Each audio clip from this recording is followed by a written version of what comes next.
Hey, Zanyar, what's up, man? How are you? all right, perfect. This is my first time. I just downloaded Zoom. Let me figure this out. Okay, perfect. Awesome, yeah. Yeah, I've already got it recording, so Yeah. we're rolling, just waiting on Jared. How was the flight, man? The flight going there, honestly, it was easier than expected. I flew to Tampa before a lot, but this one was actually easy compared. It was easier even than Reno. But because I just recently moved to San Diego, but the flight back was the connection was from Atlanta. So it was hour and a half to Atlanta and then 4.5 hours from there to here. It was tough. I mean, Yeah. because last night I just slept for 2 hours till I packed and went to airport and all that stuff. I just slept, so I just felt bad for other people because I know I probably was snoring. Yeah, man. I mean, especially after a long weekend of competing, man. I'm sure you're just out the whole I'm so happy time. it's done. What's up, Jared? How you doing, man? Hey, What's how up? y'all doing, man? Good, man. I'm super happy to have you guys on. Really been looking forward to this. Feel like it's been a long time coming. So just welcome to the podcast, guys. Thank you so Yeah, much. first episode. Yeah, this is I think it's just this is my second one. So I did one with Vince. I don't know if you guys know Vince Krause. Yeah. Yeah, he was in Savannah with us. Oh, Savannah too. Yeah, that's right.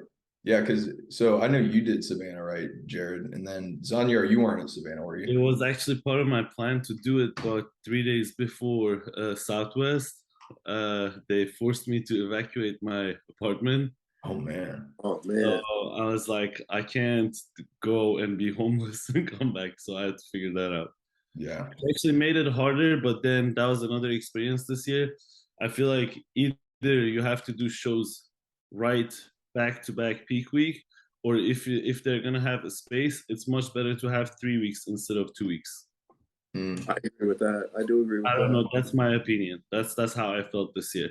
The show because I had 3 weeks from Southwest to San Antonio. It was different. I was able to make improvements. My body was recovered. I felt better. But then 2 weeks, it was just not like my body was not really tuned. Not enough time. Yeah. Yeah, so I mean, I was actually going to ask you guys about that. So maybe Jared, you could elaborate on that because Jared, you did 6 shows this year, right? You did So, three at the beginning of the year, took some time off to make some improvements, and then you did three towards the end, and then Zanyar, you did four, right? Yeah. So like, what are some of the challenges of competing so frequently? But what are also some of the advantages that you saw to it? Do you want to go ahead, I was yeah, Jared? going you to say, go ahead. do you want to go? Yeah. I feel like it depends on person to person because when I was an amateur, I've done that before. I'm a type of person I improve. A lot of people like digress, but like I'm a type of person like I improve. But I also feel like it has a lot of things to do with how like your life situation is. I don't share a lot of personal stuff on my social media of what's going on, but for me, more than focusing on dieting and training and all that stuff, I had so many other things going on that my focus had to be on those. Like 3 days before the first show, they forced me to evacuate my apartment. So then, by the time I was done with the show, I came back. I moved Wednesday from one building to another building for a temporary time. They said. And then the next week, I just had a brand new car. I'm just driving in the street, just like a normal day, going to work out. Just see smoke coming out of my car. Brand So new. I have to take it there. Then I had some other issues with my workspace, the gym I used to work at. So I had to leave that one too. And then the building told me once my previous apartment gets fixed, I have to move back. I was like, I can't do that. Like, I can't just keep moving from this building to that building. I'm just in the middle of peak weeks and season and this stuff. And because I had the issues with the workplace too, it's been a long time. I wanted to leave LA. So I was like, this is the best opportunity for me to move to San Diego. So again, before one of the shows, I just had one day to come down here, do apartment shopping, and then Saturday last week, beginning of peak week, I moved from LA to San Diego. That was a hectic day. It was 14 hours move, and just like by the time I got here, I was just like, I don't know. But Awesome. just I feel like it depends on person to person. Some people improve, some people digress. You have to just know your body, how your body works. Some people like to uh, maybe go into the first show 80% and then leave 20% so they can push harder for the next show. Uh, I think I was 100% Southwest, so for me actually was a little bit harder because obviously I can't add muscle in 2 weeks period of time, and there was, to me, there was no room to improve my conditioning either. So it was basically just staying on top of that, which also if my conditioning wouldn't be the same, they would punish me, which that's what happened this weekend. Yeah, that makes sense, man. Jared, what about you, man? Because you, I mean, you had, the 3 shows at the beginning, 3 shows at the end of the year, but also that tune-up period kind of in between. What were some things that you noticed were a bit challenging for you in doing all these shows? Appreciate that, man. Yeah. So my first show this year was the Boston Pro, back in March, and that was actually my pro debut. So honestly, the transition, I guess you could say the transformation from March first show, nervous, all those kind of things like that, all the way to 6 shows in 1 year. The biggest difference I would say, being a coach was I didn't know what to expect. I'm pretty big. I study the game. I watch all the shows. I watch the live streams. I watch all the call outs, everything. So going into my first show, I just didn't really understand how big how big a lot of pros were, how conditioned a lot of pros were, and a lot of things like that. So after Boston, I would say Boston was a good look for me, but I came in flat because I didn't understand how full, like the fullness, like Zanyar, we can talk about it all day. Like these classic physique guys they're not small. They're not small at all. They're big and they're full. So that's what I learned. That first half of the season, I came in a little bit undersized. But with that being said, I was able to take a little bit of time in between between April and September to make some improvements. So I came in. I actually didn't like my stage weight didn't really change too much in between that time, but I actually tore my quad, and I came in a little bit bigger, a little bit more conditioned in the first half of the season. The quad injury kind of held me back, I think, just a little bit. There was a little bit less leg fullness, less leg roundness on my quads going into these shows when I started out. So the Southwest Classic, which was the first show that we did in September, at that one, I would say that my physique was roughly about 80%. It was ridiculous. I did like a 3 or 4 week prep for that one because I was originally getting ready for the Savannah show. But long story short, I like the way that I was looking. I sent my shots, my pictures to a few other coaches and friends who I'm really close with, and they said, you know what, there's no not necessarily any necessary drawback to doing the Southwest show. So jumped into that one, and like I said, I was able to get fifth at that show, which I was very very proud of. Able to get a fifth place with that look, and like I said, it was roughly about 80% for me. So with me, I'm kind of like Zanyar as well. We improve from each show to show. Honestly, I hate to say it, but the true classic guys, the guys who love the sport, the guys who give it everything that they got. You see us multiple times a year, and we get better every single year. So to be able to stand out with that pack of athletes, you have to be very hungry. You have to be very very determined because the food doesn't go up too crazy. You're hungry. Your workouts. You don't have a lot of energy and you're doing a lot of cardio. But at the end of the day, we're professionals. We love what we do. So we show up. We do what we're supposed to do. We get our feedback, and we make the necessary improvements. So with that being said, between Southwest and Savannah, my feedback was coming a little bit tighter. So I was able to come in just a little bit tighter for Savannah. And then finally, San Antonio was my last show, which was a 2 week gap we were kind of talking about. 1 week to kind of come back from after the show, and then another week to kind of drive back into the next one. And San Antonio, I think, was my best physique that I brought this year. And honestly, like I learned so much this year. I learned a lot about peaking the body, and I learned that it's truly capable to improve show by show. The only people who say that you can't are the ones who are having a hard time with the sport. I'll say it like that. Yeah. Yeah, totally feel that. Yeah, and I think it's kind of an interesting topic, talking about improvement from not only from show to show, but also like off-season improvement. I mean, like especially when you guys are competing at such a high level, it's like splitting hairs to try to get better, it seems like, you know. And you both are two guys that like I noticed in your off time, you utilize it extremely well within this past I year. wasn't. I What did think you say, Zanyar? this is how bodybuilding changed for me. Before starting this season, I'm gonna be truly honest. I said this is gonna be my last Southwest. I said this is gonna be my last competitive show. I Oh said I'm wow. gonna retire. Oh wow, I didn't know that. I was like, I'm not gonna compete anymore. This is gonna be my last show. It was the first time like I had a truly off season. Uh, I'm a type of person like sorry for the mess. I just moved Oh, you're mess, good, man. but Oh, you're good, man. just trying to find my spot. But I've never had an off season, and I would take that. I'll blame myself for it. I feel like maybe I was too confident because of my structure and shape. I was always like, I'm just gonna do 12, 14 weeks. I'm good. But when you one time like you go on a pro stage and you're like, oh, okay, like these are not all like at the same level, but there is levels to it. So that was the first time I kind of this year was the first time I did it off season, and the way like everything changed. Prep was so much easier.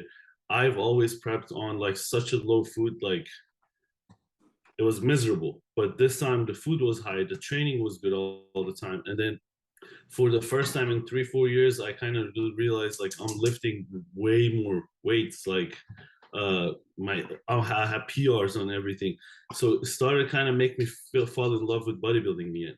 And the amount of improvements that I made, which showed on the stage, placing and just like having respect of a lot of like other competitors, or like I was just getting a lot of good feedback, just made me fall in love with it again. And I feel like this year, with having like a full year that type of focus, it's going to be a different ballgame. And if I want to say like as an advice or something to anyone, I feel like getting on a stage and doing a show, it's just kind of a reward.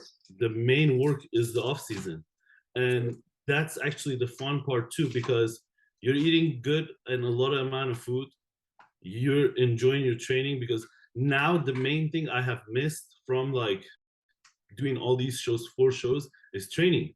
I haven't really worked out in 9 weeks.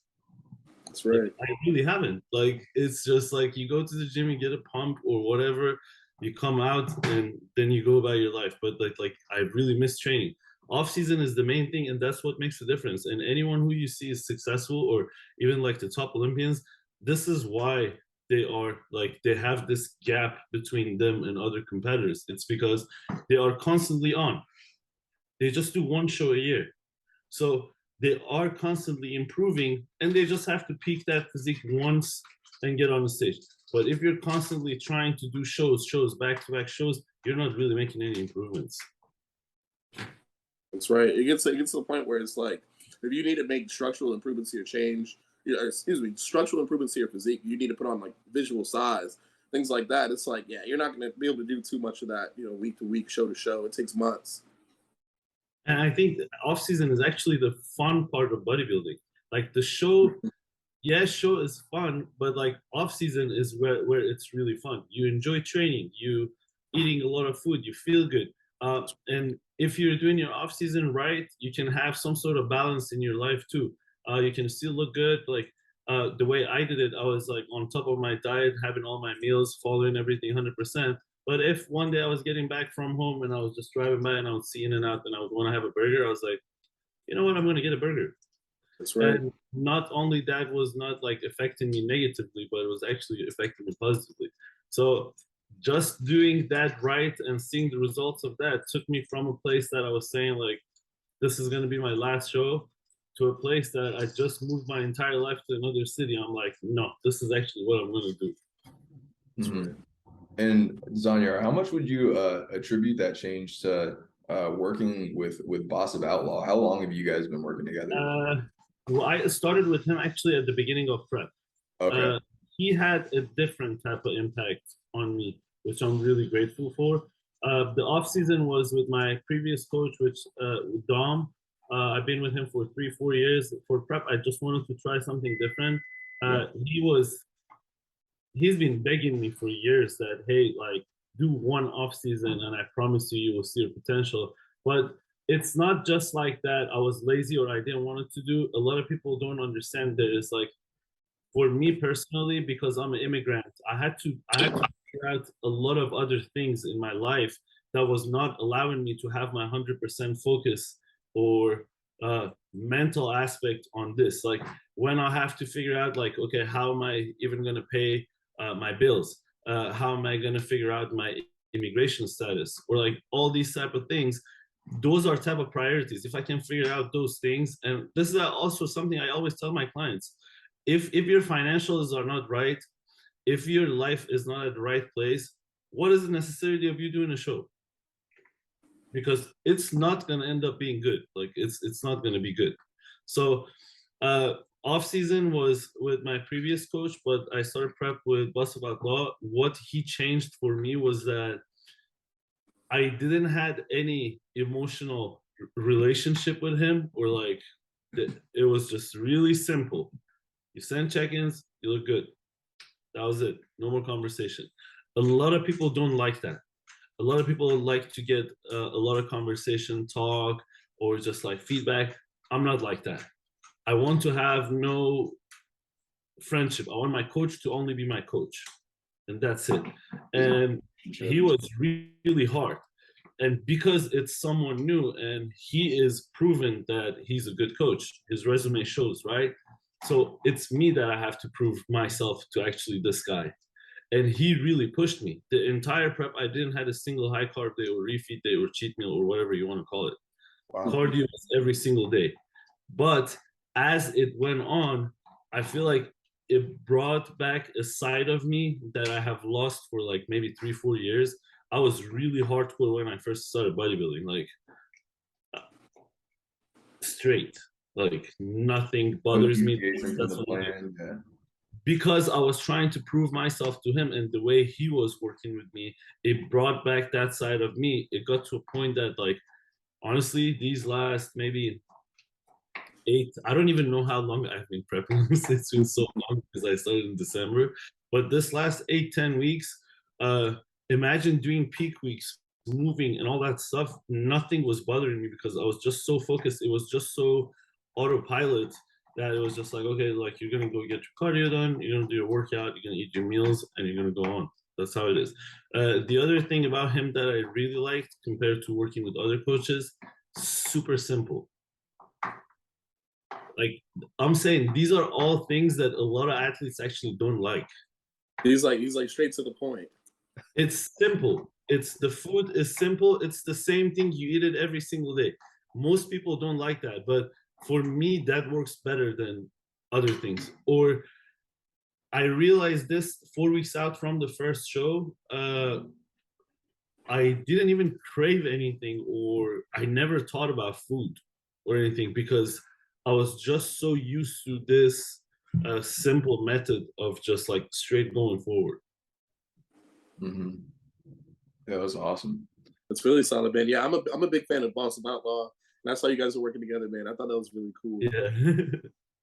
Yeah, Jared, I'm curious too, since you're self-coach, right? I mean, you kind of just you have your inner circle who kind of like bounces feedback off of. You know, you can like send them, you know, photos to get a second eye and whatnot. What kind of adjustments did you make going from like these past 3 shows to the next 3?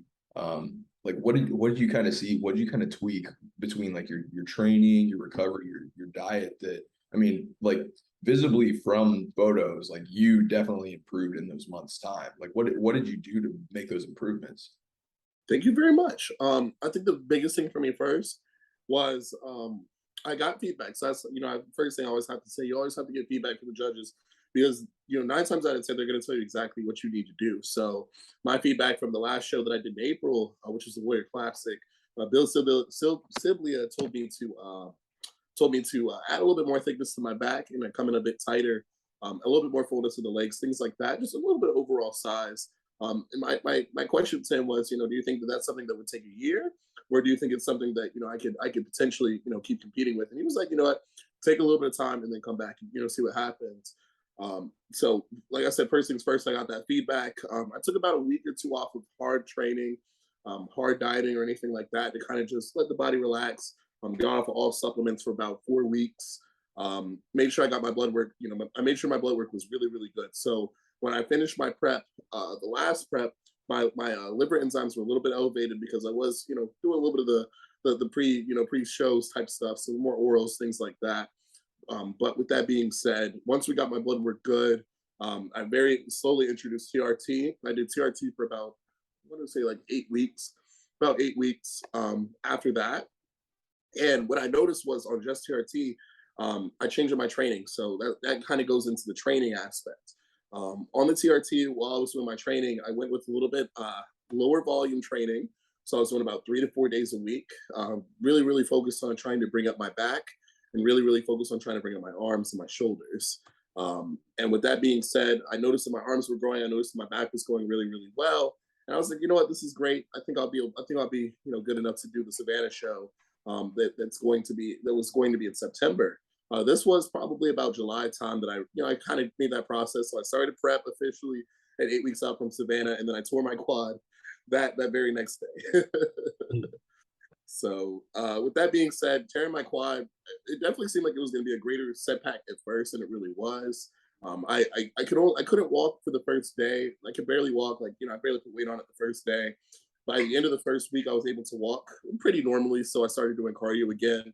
And I challenged myself each day. I said, you know, I'm gonna do a little bit more cardio and I'm gonna see how far I can go on this leg. You know, I'm gonna see how far I can go on this leg. And once I was able to get it back up to about a minute, 2 minutes of cardio, or hour or 2 hours of cardio, which is about my prep average, I was able to say, okay, I didn't lose too much size. I'm able to do the cardio. The gut decision, you know, do I keep pushing for this prep, or do I take some time off? That's when I started to send out pictures of some of my friends and, you know, the people who I trust in the industry, and they were like, "Dude, you made a lot of improvements. Like you're a lot bigger, you're a lot more developed than you were when you finished, you know, the few shows, you know, a few months prior." So I said, you know what, forget it. No, let's go all into it. Let's prep right after it. Right, we'll go right after it.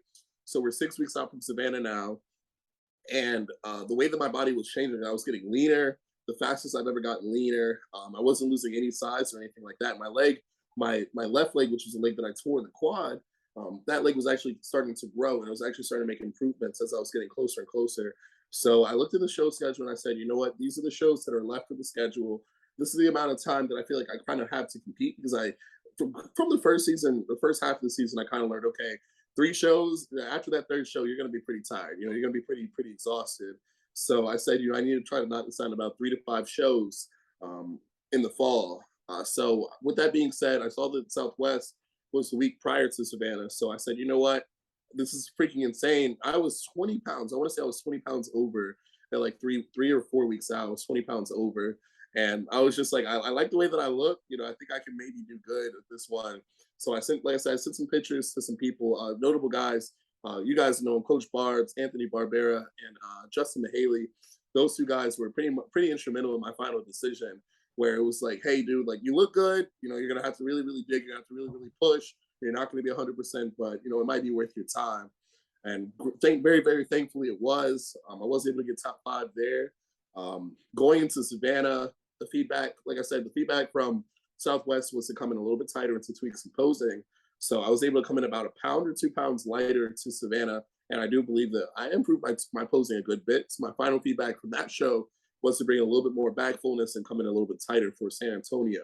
And I was able to bring in just a tiny bit more fullness, a lot crazy high volume, you know, put those high calorie meals towards those muscle groups that you want to bring in fuller for the weeks, you know, coming up. So for me, it was back. You know, you guys know we have that good meal on Saturday, and then a good meal on Sunday if we have a show the next week. So I had those good meals, put the back training at the forefront, made sure I got tons of volume in there. I was able to come in just a little bit fuller for San Antonio. But as the wind blows, as things go in this show, you know, sometimes you improve your placings and sometimes your placings fall. So unfortunately, that's what happened in San Antonio. I ended up getting 16th there, but I'll say it like this. I believe that I do believe the San Antonio physique was my best physique. I believe that it was my hardest and my most developed physique. But at the same time, too, I do see that I have improvements that I need to make in order to truly be at the level that I want to be. So I made the decision to shut it down about 4 weeks ago, and I've been enjoying my time since, making improvements. Like Zanyar said, this is our time that we get to actually have fun training. We get to feel good in the gym. Like, it's like imagine going to the gym lightheaded, tired, hungry every single day for months. Like it's not fun. We do it because we love it at the end of the day, but it is not fun. And we look back on it, we're grateful that we did the hard work, but oh my gosh, it can suck sometimes. Absolutely. You show up to the gym, and everybody who sees you regularly, you got the death face and everything, and they're just People like, want to "Man, you talk all to right?" you more. Like when people know that you're getting ready for a show too, that's when people want to come up and talk to you. You could be in the middle of the off season, nobody cares about what you're doing, but you're tired, you don't want to talk to anybody. Oh, hey Jared, what's going on? What's this? What's that? How much food are you eating? Are you hungry? Yeah, that's been my experience too. All my friends will come up to me, they're like, "Man, you look like a zombie right now, man. You look like the wind would blow you over or something." In all seriousness, I tell people all the time, I joke around about it, but I'm like, if anybody would come in this house and take anything, if it wasn't for the Second Amendment, they'd take whatever they want. Yeah, so speaking of off season, so Jared, you're 4 weeks into your off season. Zanya, you're shutting it down for 100%. yeah. Yeah, I saw you enjoying some meals last night, man. What are both of your favorite like cheat meals or like refeed type of meals? For me, also, that's another thing. Like each person has different beliefs. For me, night after the show and the next day, I'm eating. Absolutely. I'm eating because I Those- know one day I'm gonna be back on it, and I'm eating. Especially these last 3, 4 shows, because I just knew that okay, I'm right back. I'm gonna go get right back into the work, and it's not gonna be like any time to fill out or to have a high carb or whatever because I have to make weight. I eat. But favorite, I would say, honestly, right now, because I've done them so much, like these last 3 shows, even today, I have no craving. Like, I just want to eat normal food. I just ate like some beef and rice right now. Normally, I just like sushi and burgers. Sushi and burgers. Very I'm the dependable. same, man. I'm the It's same. it's a basic bodybuilding cheat meal, right? Sushi, burgers, and I'll add this year. This year, I started something new. I do a lot of barbecue because you guys know I did a few shows in Texas. So Yeah, barbecue almost every show now. can't go wrong with that.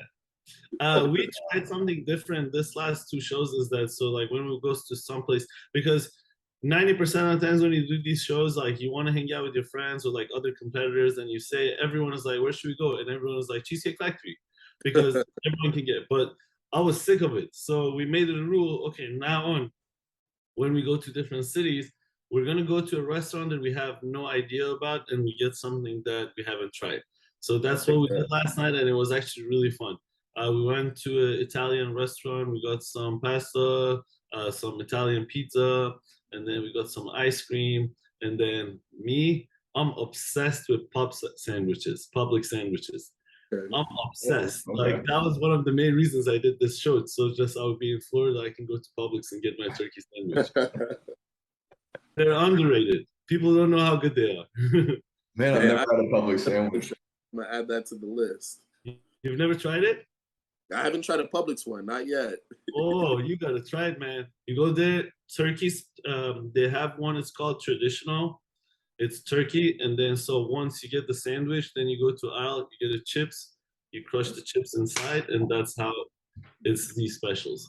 Okay, I'm gonna give that one a shot. Yes, sir. These are special. Yeah, so speaking of kind of like the last season and everything, with all the shows, I mean it's gotta have been like the busiest year for you guys competitively, whether you're talking your amateur or your pro careers. What were your favorite moments? If you had to pick like 1 or 2 moments from the whole season, it could be on stage, it could be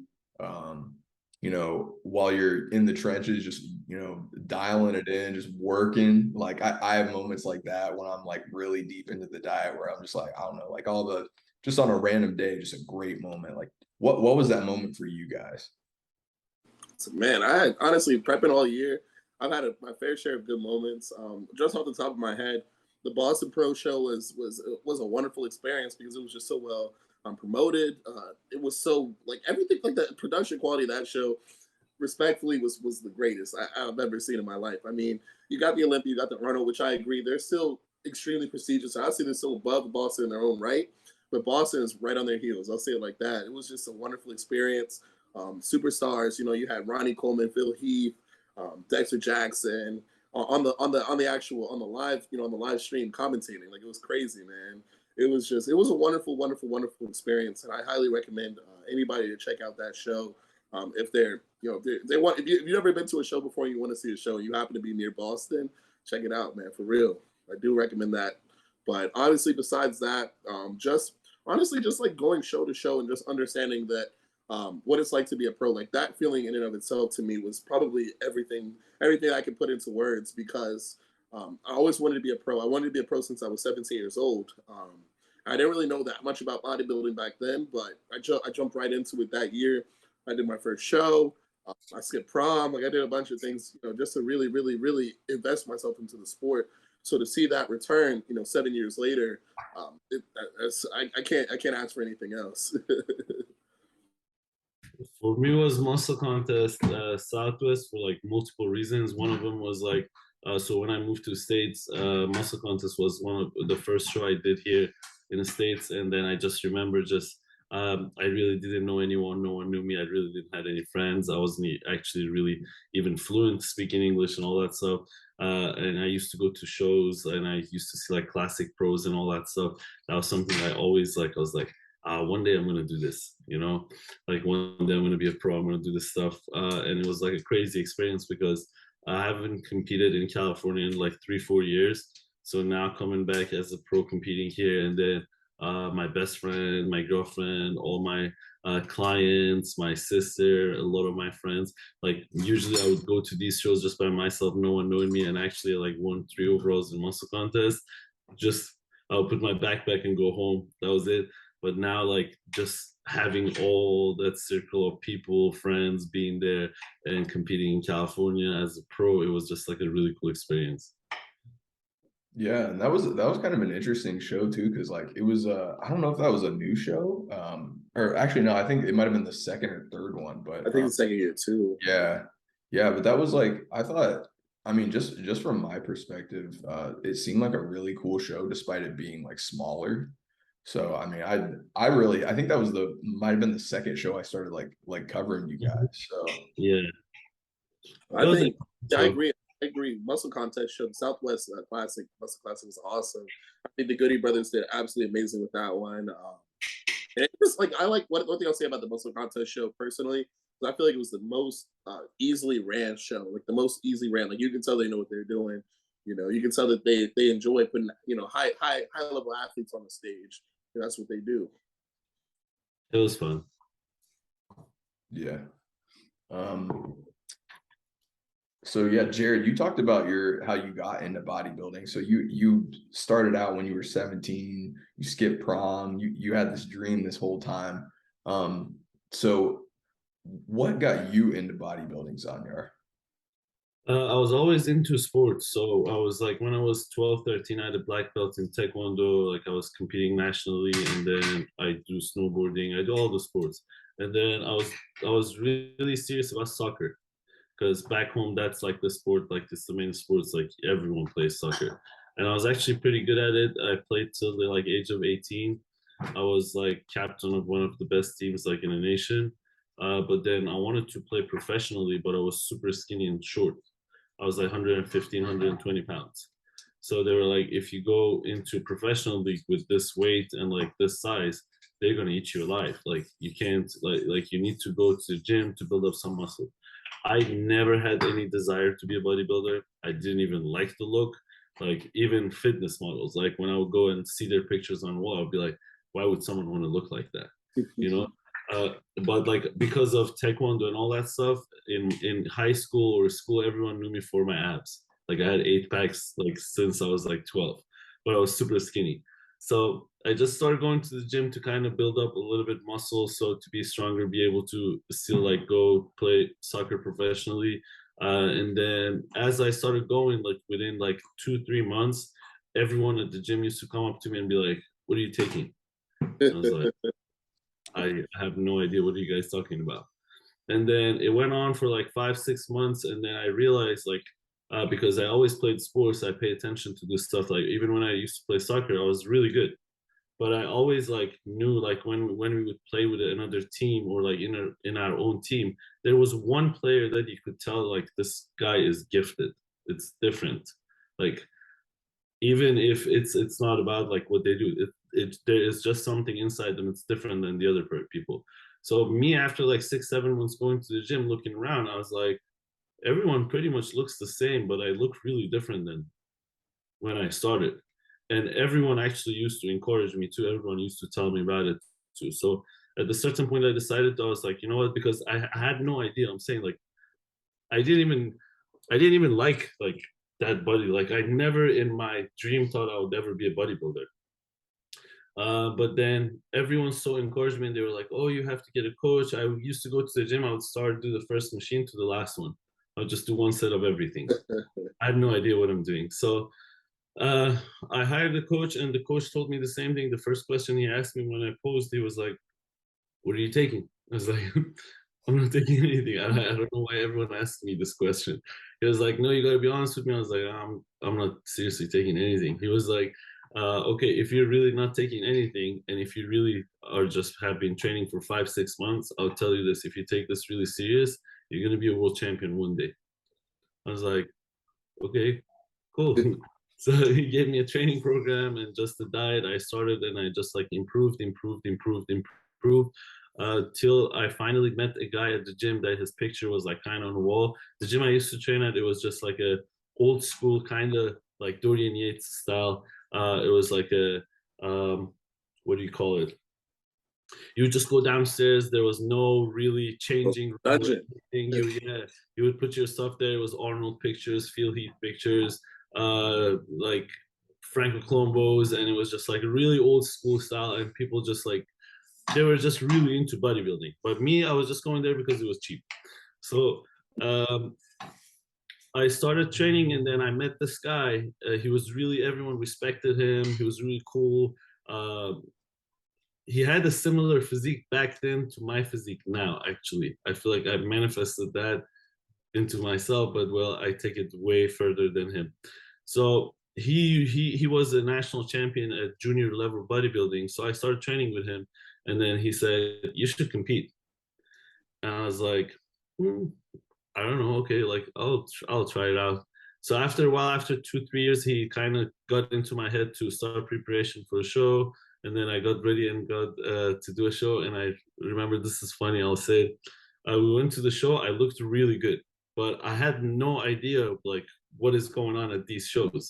So we go there. I just take my shirt off with the trunk. I'm just standing there, and this older guy comes up to me and he's like, "Aren't you competing today?" I'm like, "Yeah." He's like, "You look really good, but why aren't you getting a tan?"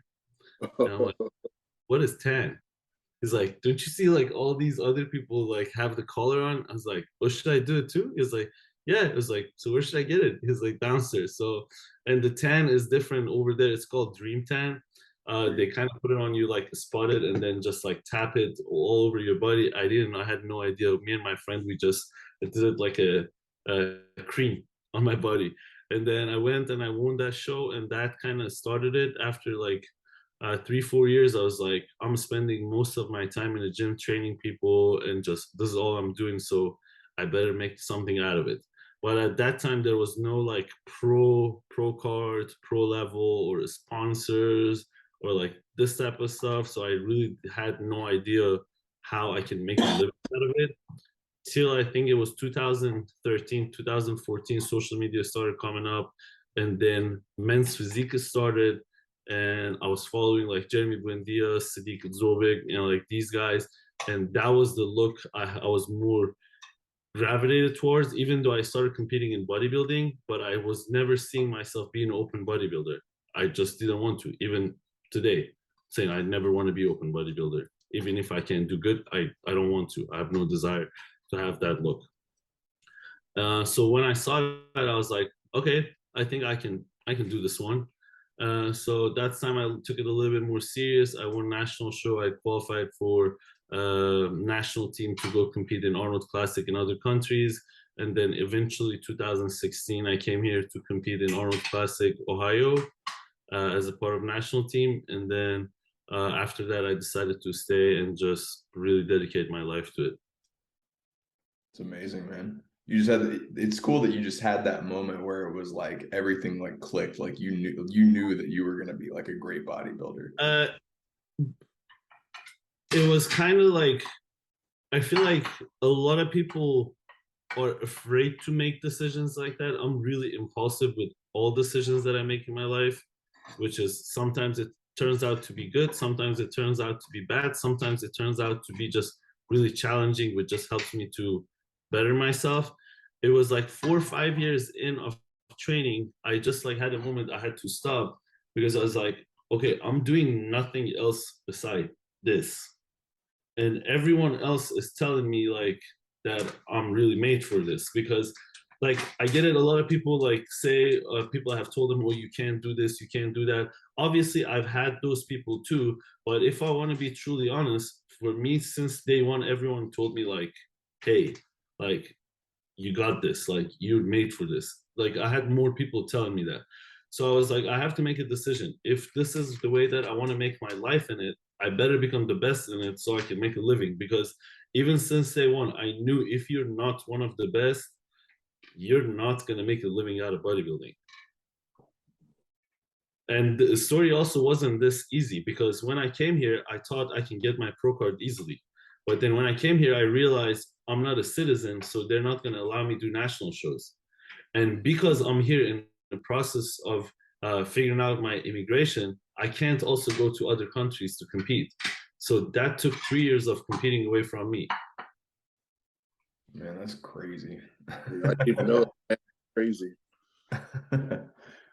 Jared, what was that moment for you, man? When did you know that you were like, you're like, I'm meant to do this shit. Like bodybuilding is like for me. Like I'm here to be great. Yeah. Honestly, like when I first started bodybuilding at 17 years old, I had an old school bodybuilding coach named Q here in Virginia, and he was pretty like he had placed multiple times in the nationals in the early 2000s. So he was like very old school, very old school type of bodybuilder. And at that time, it was 2015. Classic Physique hadn't been announced yet. It was just men's physique out. So just like Zanyar, I like Jeremy Buendia, Sadiq, all those guys, Brandon Hendrickson, following those guys and really starting to get to know them. Once Classic Physique was finally introduced, I had already done 3 men's physique shows.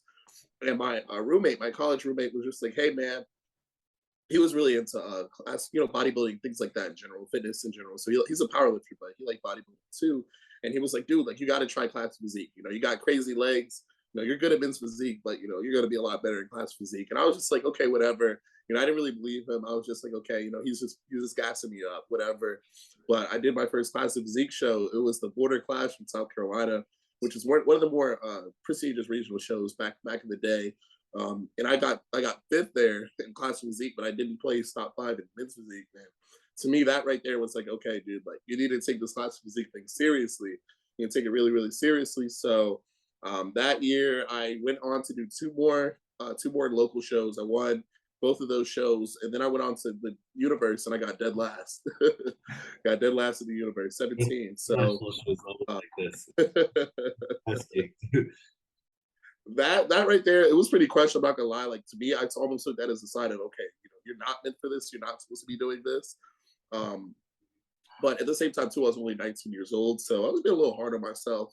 I took about 3 to 4 months off of just going to the gym. I wasn't really eating, I wasn't really doing anything too seriously. I wasn't training for programming or anything. And I met my fiance, Stacy, and basically her and we talked. And I was like, I still love to go to the gym. I still love to, change the way that I look. So I might as well do one more show. I'll do one more show. I'll see what happens. And that was a local show that's really special to me. It's the Linda Murray Norfolk show, Norfolk Pro. show, or Pro AM, that they had towards the end of when they used to do those shows. They didn't do it this year, which I asked Lynn. I said, please do it again in 2022 or 2023. I'll gladly be there. But long story short, I got the overall at that show. It was my very first overall.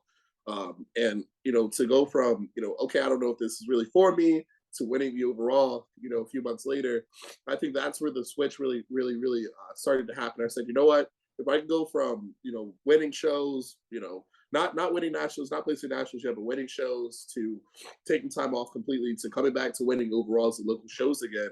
If I take this a little bit more seriously, I put more time into this, and I give everything I got to it. There's no reason why I couldn't be a pro. So I'd say that's really where change, you know, the shift happened for me.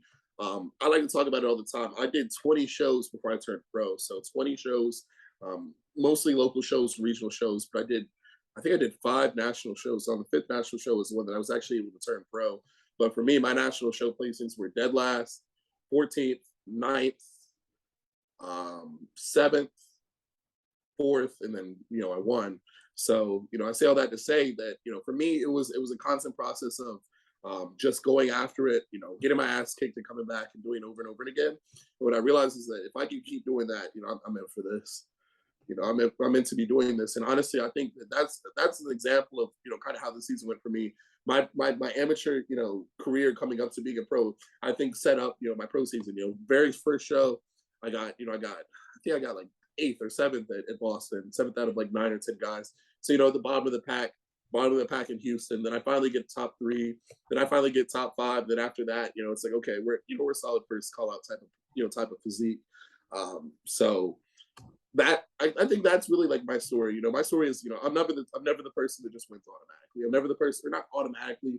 You know, I don't want to take anything away from those people that are very talented, but I'm one of those people that have the talent for the sport, but it just takes me time.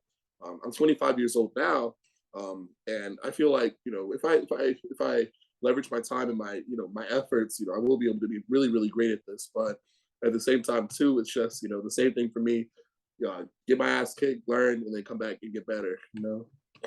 Yeah, I think both of you guys are like a great example of how bodybuilding is the patient man sport. It's not about it. So people, I think people, they talk about genetics a lot in bodybuilding, which obviously, you know, it weighs heavily into, you know, how good you can be, what your ceiling is. But like the key to really be successful in bodybuilding, I don't think a lot of people talk about, is just patience. The guys who are able to train the longest and not get injured or manage their injuries and continue to slowly but surely make progression over time. It's a long game more than anything else. You got to be patient with the sport. And like you guys were saying, you know, you make the most improvements when you take time off and stuff like that. And I think it's the same thing. Right. Sports, what you said, like even when I used to play soccer, ones that make it to a really high level are the ones that are able to stay healthy, constantly train, constantly improve, constantly go up. But the difference between bodybuilding and those sports is that, like for example, when we talk patience, I feel like if I want to break it down, what I have learned throughout the years and the mistake I made, like I was so hungry for the pro card. I just wanted to have it now, right? I just Yep. wanted to have it. Even this year, a lot of people might ask, like, why did you do 4 shows? It was just like kind of things happened. I'm never gonna do 4 shows in a season again. I mean, never say never, but like I'm never gonna do it. That's in my mind. Uh, Here's the thing. So, what is your ultimate goal? My ultimate goal has never been to be a pro. My ultimate goal has never been to win a pro show. My ultimate goal is to be on the top of the mountain. Okay. So if you being honest with yourself, you look in a mirror and you're like, okay, I'm not there yet. What is the point of doing a show? Imagine I was qualified for Olympia this year.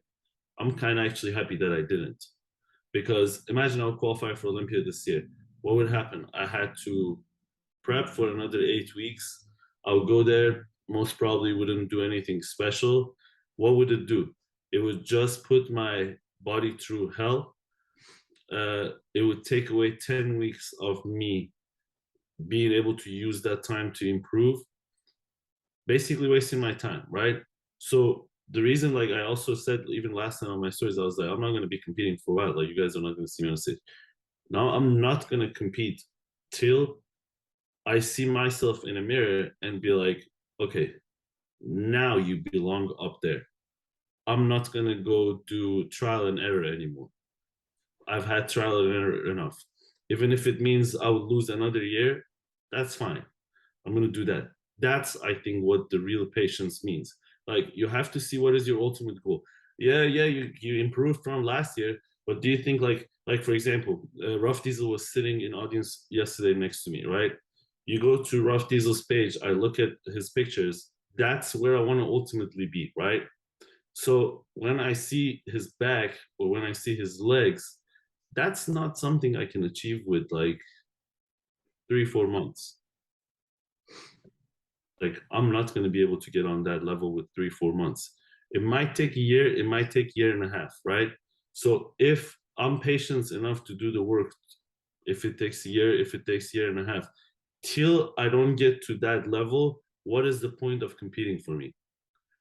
To me, I think there's no point in competing for me till I reach that level, because that's where I want to ultimately be. Even if I win one of these shows and qualify for Olympia, and I go to Olympia and I get my ass kicked, and like, if I think the main thing is to be honest with yourself.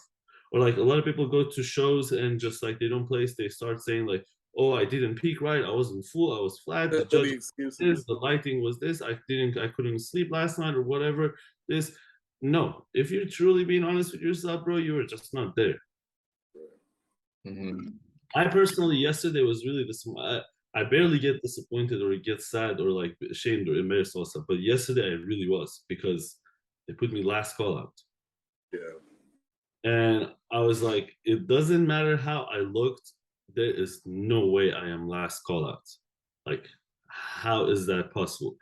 Till I spoke to Bill, I mean, I talked to Stefan. Stefan, the first thing that he said, he was like, this seems like a punishment. I really didn't get it what he means by like punishment. This was like, what do you mean? But when I spoke to Bill, it was literally a punishment. 100%. That, hey, like, you didn't show up in shape, which I knew what we did wrong. It was just something we wanted to try, because all the other shows they said come in fuller, come in fuller. And I actually have to disagree with you on something. I asked for feedback this year. I usually don't ask for feedback. I think actually asking for feedback is a wrong thing. You know why? Because you know what your best looks like, right? As long as you're bringing your best, what does it matter what's the feedback? Like, for example, feedback is going to come and tell you like, hey, you need a fuller chest or fuller back. If you're going to compete in 2 weeks, you're not going to add muscle to your chest or your back. What it's going to do, it's going to go in your head. You're going to be like, you know what, I'm going to carb up more, so maybe I'll come in fuller. And what happens? It's going to happen what happened to me this weekend.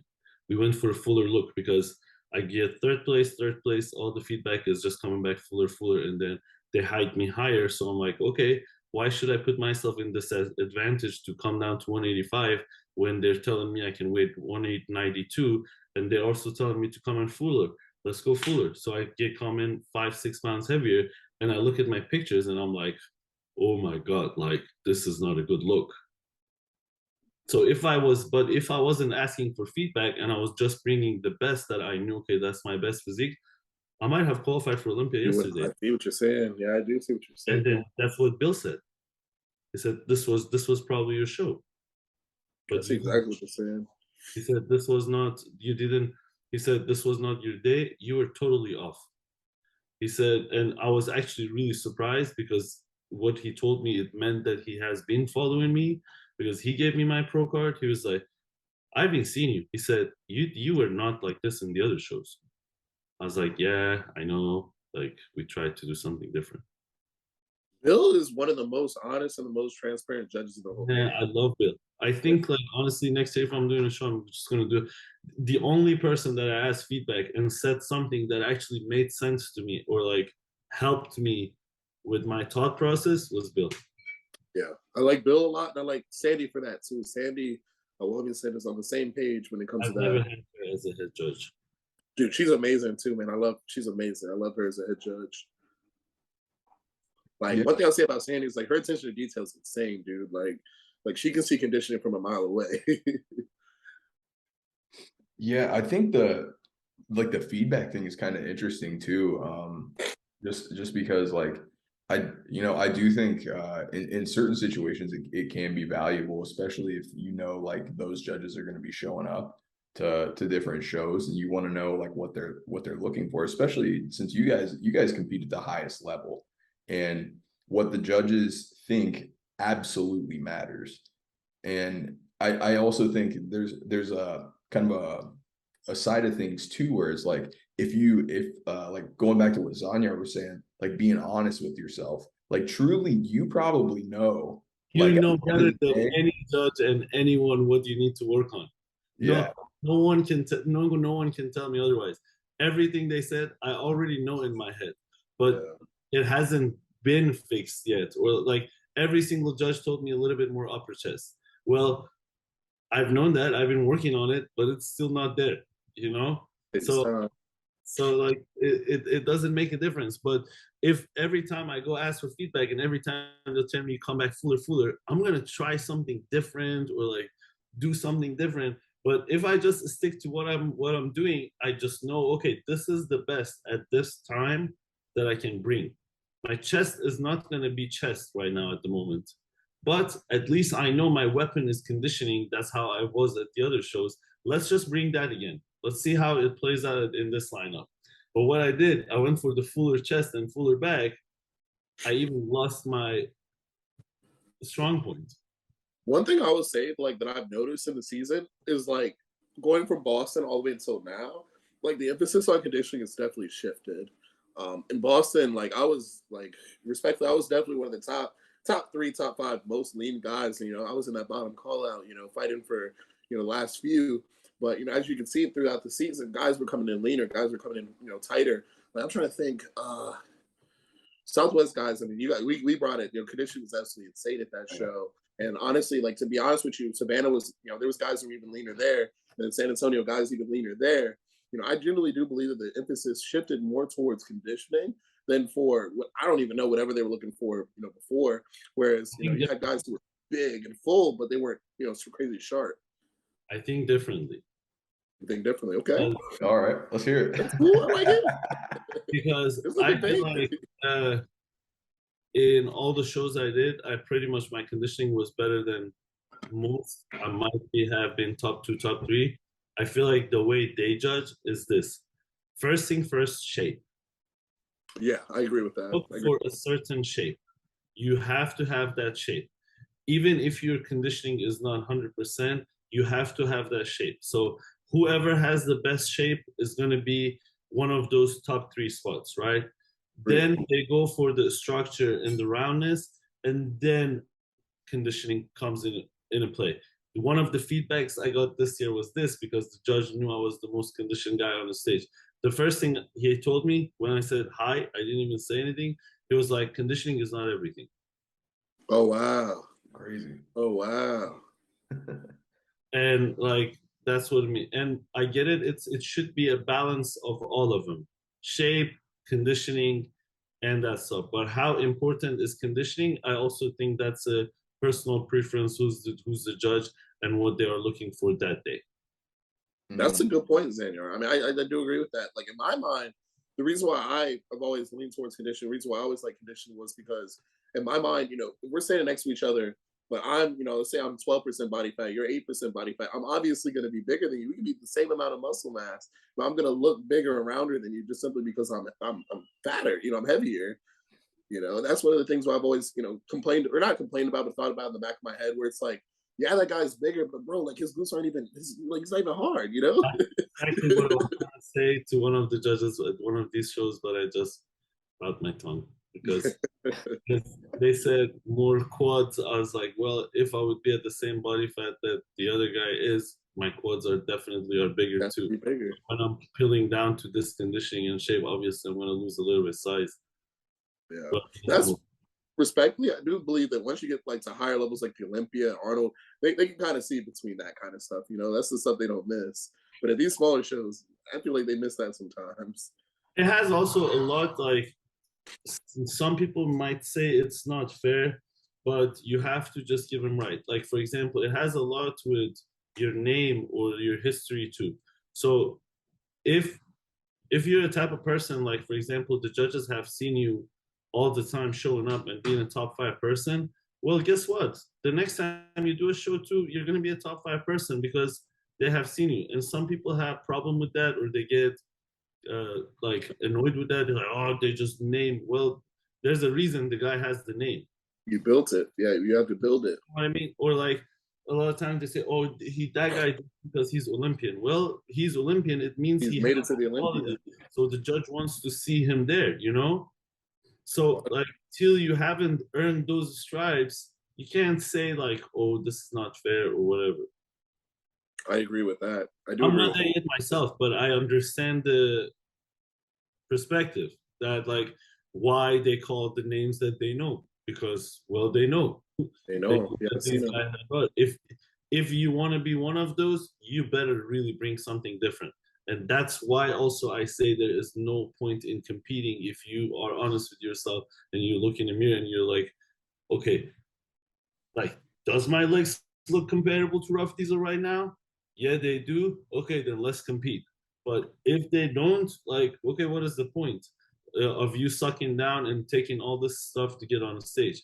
Wait till your legs, your back, your shape, your metabolism is there, then go for it. I don't know. That's the way I see it, because I only want to win. Yeah. That's it. I mean, honestly, like the higher up I get in the sport, the more I kind of see it from that perspective, where it's like, you know, there, you know, I know we're going to talk about it a little bit later, but there's going to be 50 guys at the Olympia, and it's like you don't want to be the worst out of that 50. You know, you don't want to be the bottom of the bottom 25. You know, it sucks. You know, I mean, honestly, like for my friends that have competed at the Olympia, you know, to not hear your name called into the 4th, the 5th, the 6th call out, you know, that can be demoralizing. And in reality, it's like, yeah, you made it to the Olympia. That feels great, and it's a great honor. You know, you're in that. But at the end of the day, if you're not bringing something drastically different the next year, you're gonna be in that same spot. Right.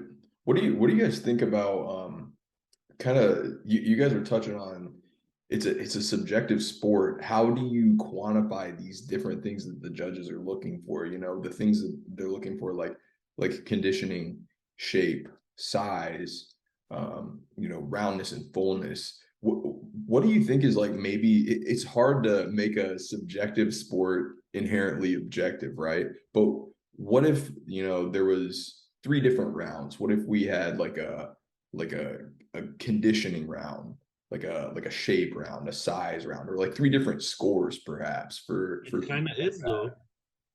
It kind of is. When you do the quarter turns is the part that they are judging your structure. Symmetry, yep. The symmetry in your structure. When you go through poses, then that's the part that they go. And it's funny because something I pay attention with everything. I pay attention to everything. I saw 3 types of different judging this year. For example, San Antonio, Steve, he did it in a way that I've never seen it before, which I think it was actually pretty cool. He did he made the call outs of like first, second, third, or whatever just based on the quarter turns. Mm-hmm. So he picked people. We didn't hit even front double or back double or anything else. We just did the quarter turns, and he just based on the individual routine that each person did, which you hit your best poses, and the quarter turns, he picked the first call out, second call out, and third call out, right? Then in the call out that you wear, he made us work. Like we hit each pose at least 5-6 times. He switched up people around. Like he really made people work. Bill, yesterday, he did it in a different way. Front relax, front relax, go to front double. Quarter to the right. From quarter to the right, go to your side chest. From that, go to the back and then hit your back, and then get off stage. He would do the first, second, third call out. Yeah, that's in my personal opinion. I think the way that Bill does it, and that's the way I've seen across the board all year. I think that's the right way to do it. The only time that I've ever seen that San Antonio judging was at San Antonio. And I mean, obviously, I didn't get the placing I wanted, so I'm gonna have my own personal feelings and things like that. But to be completely honest with you, like going off of quarter turns and 20-second posing routine in the prejudging was just wrong. Yeah. Just wrong. Like, you can't judge a physique like that. I don't care who you are. I literally don't care who you are. I couldn't even finish my freaking poses. So it's like to say, oh yeah, like, oh, that's why you got third call outs. Like it's horrible.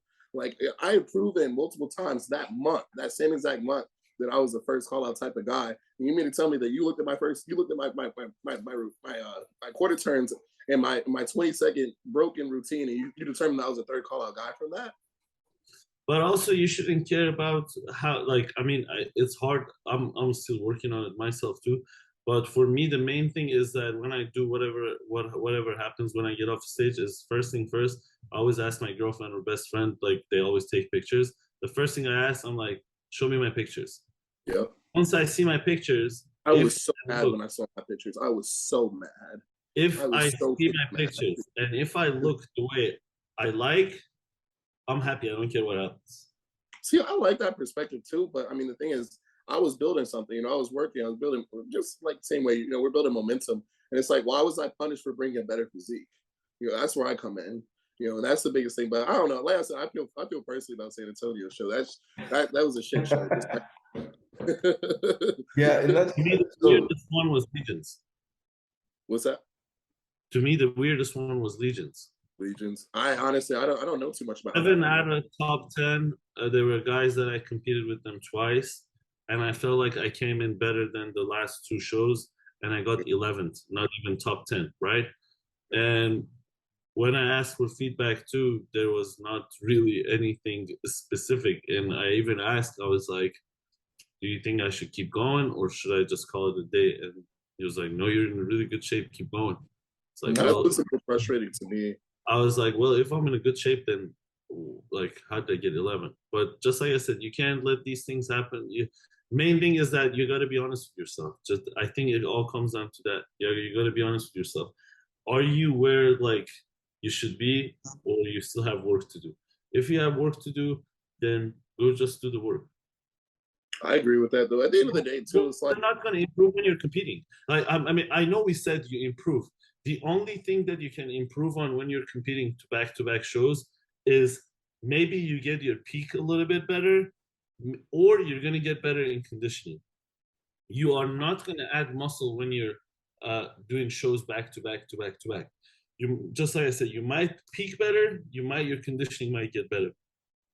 If from the first show you have hit the conditioning 100%, then there's no way you can improve. Like, for me, there was no room to improve anymore. Maybe the second show, like San Antonio, I peaked a little bit better because I feel like my metabolism was higher and like we were a little bit more confident into it. Like, I don't know, I ate probably around 3,000 grams of carbs in like 2.5 days. I've never done that in my entire life. But I just, that's why it goes back to the same thing we talked about in the beginning. I feel like bodybuilding is off season. Yeah, it's just where you are. Yeah, so I'm curious because Zanyar, you were saying that the different so your quarter turns are where they're judging shape, and they judge other things when you're doing your compulsory poses, right? But what if I'm just saying, since there's so much variance in where people are placing, like for like just a great example is like how Jared brought his best look at San Antonio, was in last place, how like you went to Legion and you placed behind guys that, like, for example, you were at San Antonio, you and Eric Wildberger were like right next to each other, but he placed 5th. You placed Fifth was 5th in San Antonio and won Legions. Yeah, so it's like, to me, I'm like, I think just having one score where guys are ranked is not quite granular enough. I think just having just a way to quantify it, at least having like 2 scores, maybe like a prejudging, a final score, like the open guys do, maybe something like that, or like having a score for your shape where they rank you off a shape. They do prejudging in finals for all the divisions, for men's physique, for classic. They confirm, but they don't re-score us, so they go with our prejudging. Yeah, but like sometimes I've seen they do too. Like, if it's really close or like they would see a difference, they might rejudge. But the thing is, like, you're saying that they would have a specific score for conditioning, a specific score for symmetry, one for like roundness or whatever else, right? Something like that. Problem is with that is bodybuilding is not each one of those. Bodybuilding is combination of all those. What I'm So saying is you add them up. separately. How would you, if you want to score them separately? Okay, Zanyar, number one in conditioning, right? Number six in symmetry, and number three in shape. So you're saying you would add these and divide them into three, and then whoever gets the highest point, they would win the show, right? The lowest score out of the Yeah, but bodybuilding doesn't work that way. It's the combination of all those at the moment that has the better look. And then again, like another thing we talk about, like judging a lot. I tell this to all my clients, and I try to remind myself this all the time too. Did anyone force me to go to Florida this past weekend to do this show?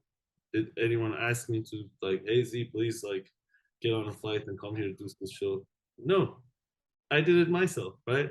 And when I went there, I knew that there's going to be a judge sitting there. It's just like a human being like me. He might not like short guys. He might like tall guys. He might like conditioning. He might like round, full, but bubbly muscle. Like, so that's why like you can't have any conversation on judging because you choose to go there yourself. No one asked you to come there. So that's why I'm also saying like you should always go by based on your own, just being honest with yourself. Like I get off the stage, I see my picture, I look good. I'm like, good job, man. Whatever happened, happened.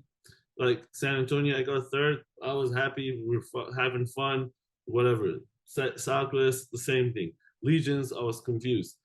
Here, I was really disappointed till I saw the picture. And I Good question though for you, Zanyar. Imagine if you got like 15th instead of third in San Antonio and nothing else changed. Well, that happened in Legions.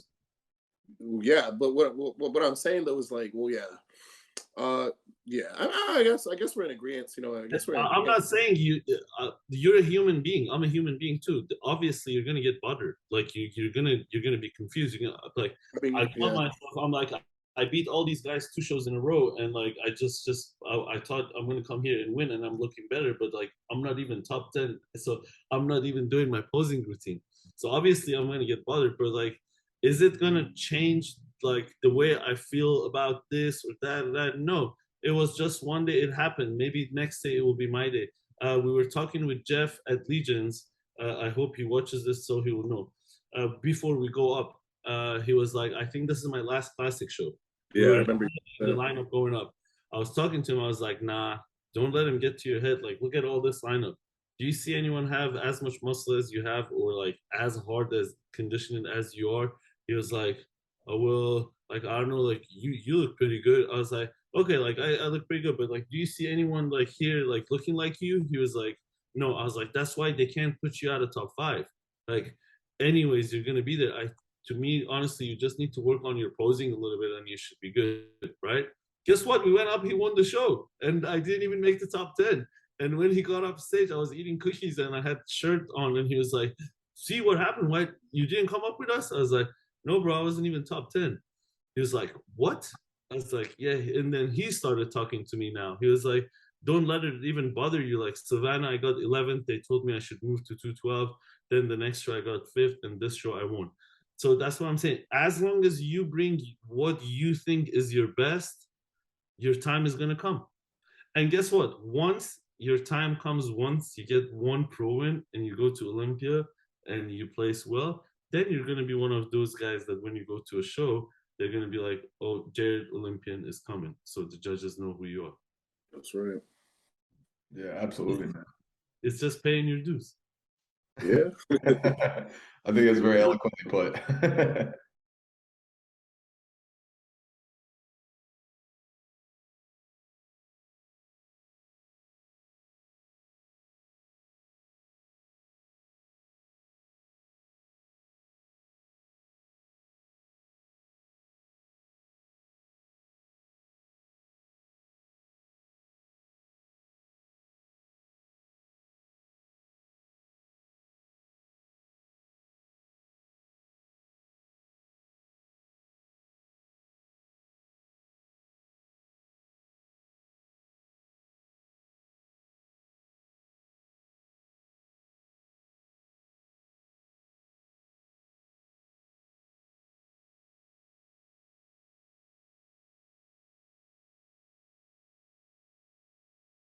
Yeah, so speaking of the Olympia, so we're gonna have probably 50, 55 guys showing up this year. Gonna be the biggest classic physico of all time. Lots of talent. I'm really looking forward to it.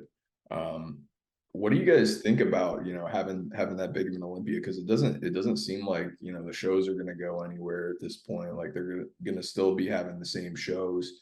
Are they gonna have to, maybe do what they did at San Antonio, where they're just looking at quarter turns and I would quit.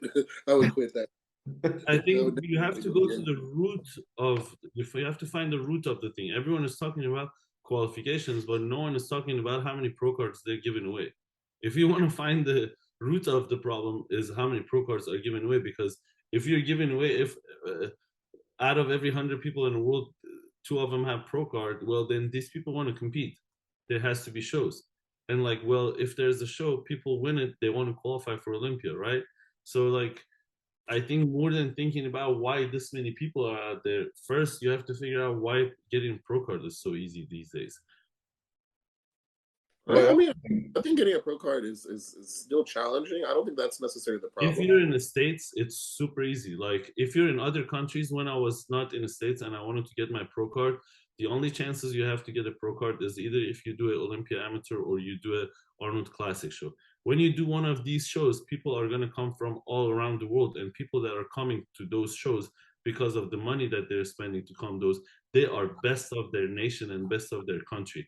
So like for example, when you do Arnold Classic, if you look at top 5 of each class, there's a Asian guy in it that he's a national champion at least once or twice. There's a Middle Eastern guy that is once or twice champion. There's a guy from Europe that is a national champion. There is a guy from another place that is a national champion. So it's a battle of national champions, and then one of those gets a chance to go compete in an overall, and then one person that wins the overall gets the pro card. Yeah, that's true. That's the way you should get your pro card. But here, when you're in the States, it's just a national show. You just won original show, you qualified, and you go get top 2 in your class, and you qualify to get a pro card. I think it's pretty easy. I agree with you, Zanyar. Like it is. I mean, like I agree with both you guys in the fact that Jared, I think, is still challenging to get your pro card. It's definitely no easy feat. And Zanyar, they're giving out a lot of pro cards, but But do you see how in much a more different. challenging it is if you're like not from the States? It's much harder in another place because they give out less pro cards in Less another pro place. cards, the level of competition is 10 times higher. Like each person that is I coming mean, up, I gotta pause you right there. How many Americans are on the Olympia qualified list I this think year? that's another point too. Like, let's stop that. Let's you stop know that why? right You there. know why? Let's stop that right there. Yeah, because all the shows are in the States. Well, that's a good point too, but I also think there's a gap between what we're talking about in terms of Olympia versus pro cards. There's also we're in the era of social media where yeah, they're giving out more pro cards, but there's not a lot of these people are getting pro cards thrown in their Instagram bio, calling it a day and selling like online They're pro not cards. competing. They're not doing shows. They're not Yeah. placing. That's what I'm saying. There are a lot of people who just take the pro card, put it on the shelf, and just The they problem, respectfully, the problem is the fact that like I'll say like this, like I'm a historian in the sport. Back before like there was really this many shows, there was always a rule where if there was more than 25 shows, they would revert to a point system. And the point system, it's the same point system that we have now. The only difference is you don't win an automatic qualification from winning San Antonio. You don't win an automatic qualification from winning, Savannah. Like instead, what would happen is, or what was supposed to happen is that, instead of getting, 4 points for getting second place, winner automatically, goes to Olympia, the winner gets 10 points, and so on and so forth, no automatic qualifications. And I believe that that in and of itself is the problem. The problem isn't shows. We need shows. We need people to be more into bodybuilding. We need more money in the sport. We need more people to hear about it. We need more promotion. We need more, I guess you could say, But then just deaths are gonna get 3 times more. what's, I'm sorry? But then deaths are gonna get 3 times more. 3 times more people are gonna die. I mean, respectfully, if You that's know, you know, like even just me, like I'm always real and honest. At this point, I just want to get off. yeah. Because like if you have to, even if you win a show and you're still not qualified and you still have to go win other shows to get points, you're gonna be on all year. Like, Yeah. you I mean, really respectfully, I think that some people can handle it and some people can't.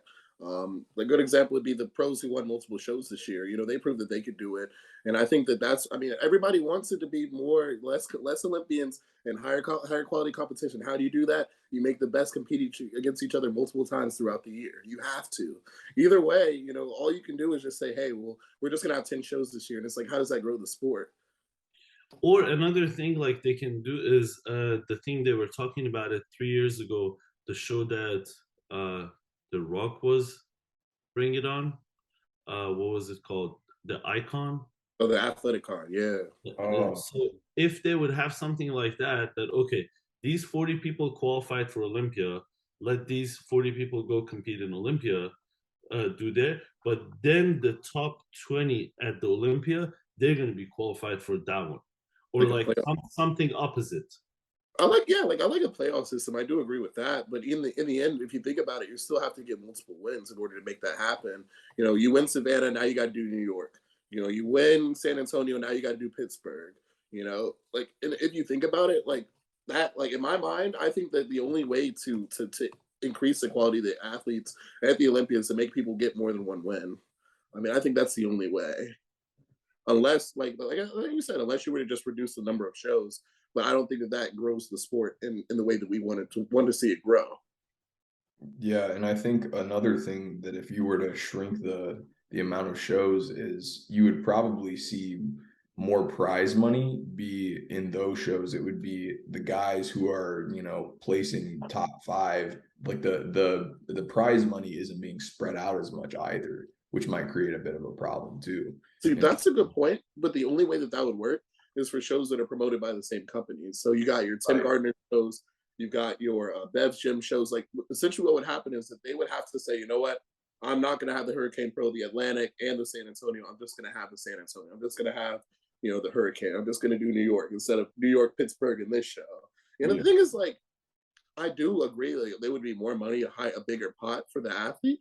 But it's just like I don't know, like in my mind, I think that bodybuilding is already like the season is already too weak. You know, if you can win one show and you're done, you know, you don't have to do anything else. To me, I think that that's weak personally, because truth of the matter is, you know, if you're an Olympia champion, you should be able to win the Arnold. In my personal opinion, you know, and if those are the two shows you choose to do, then that's great and all. But you know, it's just like I don't think that people really love to compete. You know, I don't think that people love to step on stage, and it's just like I think that the people who do love to compete and love to step on stage should be rewarded. I do think that and the thing is, you know, it's not just for the personal, you know, the personality of the athlete. It's for the fans, it's for the promoters, it's for everybody. You know, Chris, think about how much money Arnold would make if Chris Bumstead competed instead of just shook hands and signed paper. yeah, that's a good point. I think athletes I think we need to put more into the sport as athletes. I mean, I think that we need to be compensated for respectfully, but I don't really see the point. You know, the NFL has 16 weeks, 16 games, and then you go to playoffs, and then you go to the Super Bowl. Basketball has over 100 games. Baseball has what 300 games a year, and bodybuilders are complaining they got to step on stage one time. And at the same time, too, we're also asking to be paid and be compensated to get the things that we want. It's like, come on now. I can't sit here and say the IFBB should be paying me a salary if I'm gonna do one show. Yeah, yeah, I feel that.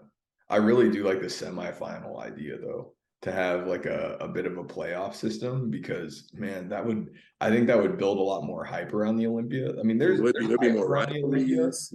but it just seems like everybody's looking at like, okay, who's top five? You know, outside Yeah, of the top five, there's not a whole lot of hype going on. nobody even cares. It's disrespectful to the athletes. You Yeah, know, we just got done talking. There's 56 athletes, and like I said, 25 of those people aren't even like 30 of those people aren't even gonna place. right. Like, Yeah, they're not even gonna place, man. That sucks, you know. And the thing is that you're an Olympian now. You're walking around. You're an Olympian, and you're telling the people, "Oh yeah, I'm an Olympian." You know, you tell them, "Yeah, okay, how'd you do?" "Oh, I got 16th." Okay, well, it's irrelevant that you're an Olympian now. yeah. When we got like 40 guys getting 16th place, Do you you know. guys think Olympia Yeah, is going to increase the prize money for Classic this year because Arnold did? that would be big. I hope they do. Because Arnold like set the bar high. They sure did. They sure did. I Like agree with if that. it goes this way, like imagine like someone like me would want to do it. I much rather do Arnold than Olympia. That's a good point. You know, I Prize think money is higher. The name of the show is pretty big, and quality of athletes are good. I don't know. it's interesting you say that. You know, there's a lot of behind the scenes. What's the right way to say it? You know, promoters can't necessarily do exactly what they say that they want to do. So if I say I want to pay all my athletes $100,000, you know, this is Jared Keys' show in Kentucky, right? With this random show, I want to pay all my first place, you know, pro guys $100,000. The IFBB would full stop tell me, no, you can't do that because you will outshine the Olympia, you will outshine the Arnold. So I think you make a good point there, man. The Olympia does have to make a statement financially in order to hold their prestige. Otherwise, you know, other shows are going to potentially take away from that spotlight. You know, to potentially take away from that prestige. Especially classic right now. I mean, I think it's obvious to everyone. It's taking. We're gonna take over. No, it's not. We're gonna. It's already over because just like head of the team is Chris Bumstead. Chris Bumstead is bigger than bodybuilding and fitness industry right now. I agree. I do Like agree with that. Talking about beating Chris Bumstead. Beating Chris Bumstead is not just physique. The personality and everything. There's kids shaving their heads, getting mullets, like getting forearm tattoos. Man, it's nuts. Everybody's like looking like Chris. You know, it's becoming a movement, man. It's more than a division. It is. And I think one thing that I think Chris is doing a good job is he's kind of showing, you know, obviously to other bodybuilders, you know, that's the kind of thing we have to be our own individual person. But it's also showing to the IFBB, hey, if you invest in your athletes, you might get more Chris Bumsteads. You know, you might get more superstars. Yeah, that's a good point. Yeah, so what do you guys think about the Olympia this year? Who's who you guys watching out for? You think it's C-Bumps to take again? You think Ruff's gonna be back? Maybe give him a run for his money. Maybe Urs or Ramon. First, I see check-ins. You think Eric's gonna take it? Yeah, because you have the same. Like just like I said, I don't think anyone can take C-Bum out right now. Like, well, how would you want it? Like, the sport is this bodybuilding is on Chris Bumstead's shoulders right now. You can't take it away. But Urs, one thing I would tell you, like, I pay attention to this stuff a lot. Just the fact he traveled right now coming to Florida with that type of shape and conditioning he was in. These are the things that people don't see. Like, people are like, oh, why he got so famous and big quick? Because he's a smart. He came here, he did a collaboration with Nick Walker, with Ruff, with Chris Bumstead. All his channels grew. People know him more. He showed the shape he is in. He's doing the necessary steps to dethrone him maybe in 2 years. Absolutely. Growing his all his channels, having a whole nation behind his back and all that stuff. And also he's tall, so I don't know how it would be like. To me personally, like if you're going like, here's the thing, you know, when we talked about judging, we said shape and like conditioning is not the first thing, right?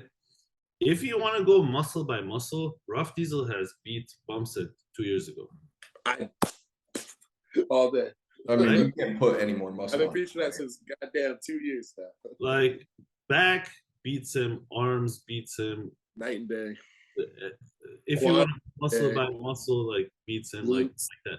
But when you put the shape, the structure, and just like that stage aura and all those type of things, well, Chris Bumstead is Chris Bumstead, you know. Yeah. So like, it's kind of hard to say someone beating him, but I think top 3 is going to be Urs, Ruff, and C-Bum. I don't think Ramon is going to make it into top 3. Ramon is going to be top 5, but I don't think he's going to make it into. Some guy that people don't see him coming, which he also works with Stefan, is Fabian. Oh yeah, incredible, man. Because I think he got what, 6th or 7th last year. He got 6th or 7th last year. He is not even comparable to last year, and he won 2-3 shows, and he is also a tall guy. I agree. Yeah. Yeah, his shape is nuts. People don't see him coming. People don't see him coming. Yeah, Jared, what are your thoughts, man? So respectfully, like I think honestly, like I didn't see too much out of Chris Bumstead at the beginning of his off season, but honestly, like at first, there's a couple ways I kind of view that. At first I kind of felt like, oh, he's not really committed. He's not really locked in because he's more focused on other things. Maybe he's a bit distracted, but obviously we all know that he's working with Hani Rambod now, and he's been working with Hani Rambod for months now. Yeah. So with all that being said, I think that kind of changes the way that I felt about how things were going into the season. I thought that he was going to be behind. I thought that he was going to be not as focused, but hearing that he's with Hani, I think that's a wild card. So I think that I agree with Zanyar. I do believe that Terrence Ruffin had the development to knock off Chris for a few years now, but at the end of the day, it's not just about muscular development. That's what's so interesting about classic physique. It's about the presence. It's about the structure. It's about the fan base. It's about all those different things like that. So to say all that to say, I do think that Chris Bumstead's still going to win this year. I think that Chris would have to be very thoroughly off for anyone to beat him. I mean, anyone, Fabian, Urs, Terrence, Ramon, going back to Breon, anyone, everybody would have to, Chris would have to be off for anyone to even have a look against him, respectfully. But I think that's where it gets interesting in that 2 to 5, where we do have a Terrence Ruffin who's coming in a lot bigger, a lot heavier. Like Terrence is going to be like 5 to 10 pounds heavier than he was last year. So I think that's something crazy, insane to look out for. Urs is going to be a lot more. He looks like a cartoon now. Bro, he does. Like it doesn't make any sense. It looks like he can smoke. It looks like he could beat most guys at 212 right now. He's barely at the classic weight limit right now. But the crazy thing is when you see him in person, he's like, so the thing about Ruff is that you see him in person is really impressive, is his bone structure. Yeah. His bones are this small, right? Like he is not like he's not a big person, right? But the illusion is insane. Yeah. The illusion of the size of like when you see the quads, it's just like if he's sitting next to you, his leg size might not like okay, like big dude, yeah. It's okay, right? But when it's like on the stage, it just the illusion. It's like 40 inches. Yeah, the illusion is insane. And I think it goes back to posing too. Yeah, the posing. That's all. It's creating an illusion. It's creating the look and show. Who was the most artistic and like the most, like I'll say it like this, who was the most classic physique bodybuilder in the whole world? I would say it's Terrence Ruffin, hands down, without a question. Hands down. I mean, nobody else takes the level of attention to the posing, to the way that he, like not just the posing, but the way that he hits certain poses, the way that he transitions his body. And one thing that Terrence Ruffin, he even talks about inside is like, if I'm competing against this person, I'm not going to hit this pose. Or if I'm standing next to this person, I'm not going to hit this pose. He's very cerebral with it. I don't think that anybody is a better classic physique bodybuilder than Terrence Ruffin. I don't. I have one person, but I don't know if it's right for me to say this or not, but I feel like he doesn't push himself. But he is as impressive as it gets, and his posing is as good as it gets. And he just, I don't know, I just feel like he doesn't want it as bad as other people. Besides Bumstead, who are you talking about? Steve Loris. Oh, Steve. Oh my God, his shape, man. It's insane when you see him in person. Like I was number 7 in Texas Pro last year, and he was number 8, and I just looked back, and it's just like the biceps just feels like a piece of meat hanging. It's crazy. It's so much muscle. The waist is small. The legs, it's just a crazy shape. But he didn't even compete this year either. He didn't last year. He didn't even compete this year, and he's not even like that active on social media. I don't know, but like that's the type of person. Like I'm saying, like I would want to see him 100% next to these guys. I agree with that all day. That's a good point. That's a really good point. When he turned pro, if you guys remember, he didn't even have social media. There was 3 pictures of him kind of came on social media, and everyone was like, who's this guy? Who's this guy? First regional show, he won overall, then he went to university, turned pro, and I think he won even his pro debut too. Yeah, I think it was at Pittsburgh. I think it was at that show that it was like he came in just like not in shape at all, and like Divine Wilson came in second. There was like that's right. walking off the stage. Like that's another thing about classic when we say conditioning and all that stuff. Like, is shape like that? How do you want to beat it?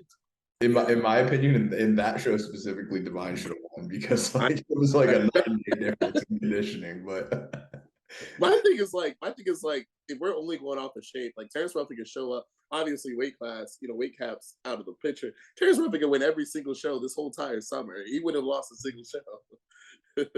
It's the same thing as open bodybuilding when they talk about like Andrew Jack.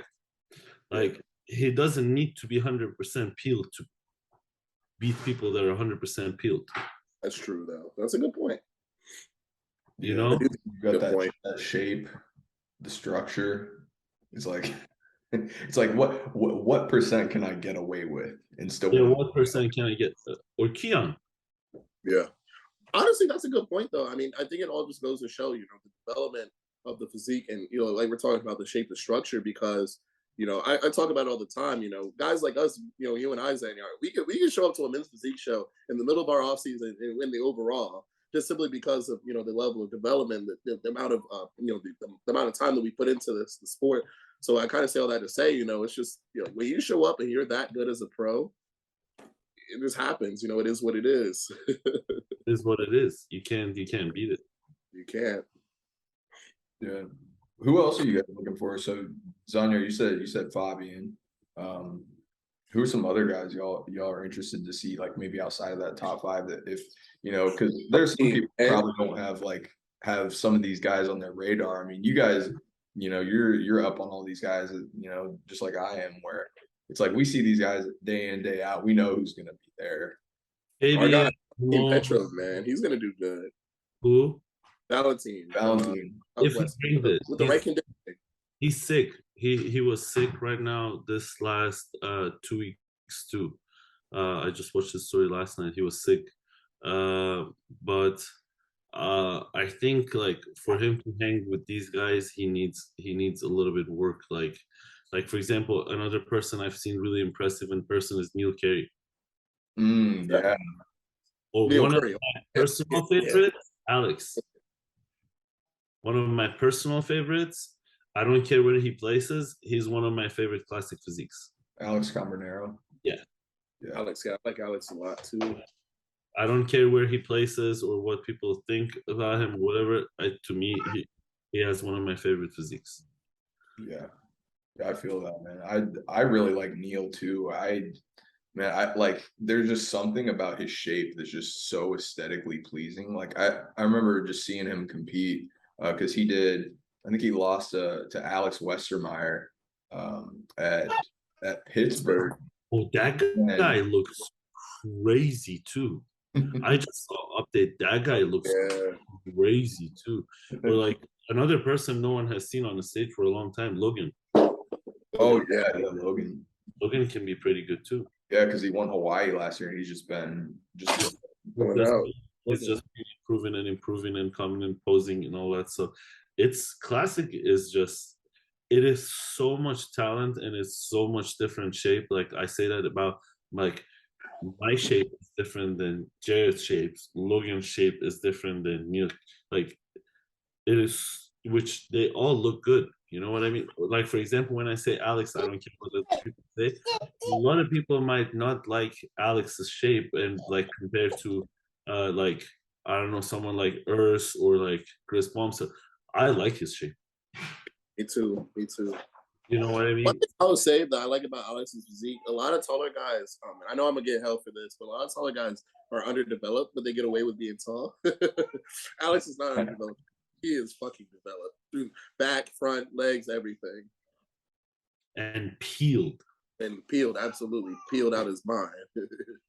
That's what I like to see, man. I mean, one thing that I did not like to see out of Urs in his first Olympia, now just the Olympia, I like his physique at the Arnold. I do like his physique in the Boston Pros. I feel like he was underdeveloped, and I feel like just like Chris Bump said the first year that he was in the mix, I think he was given a gift.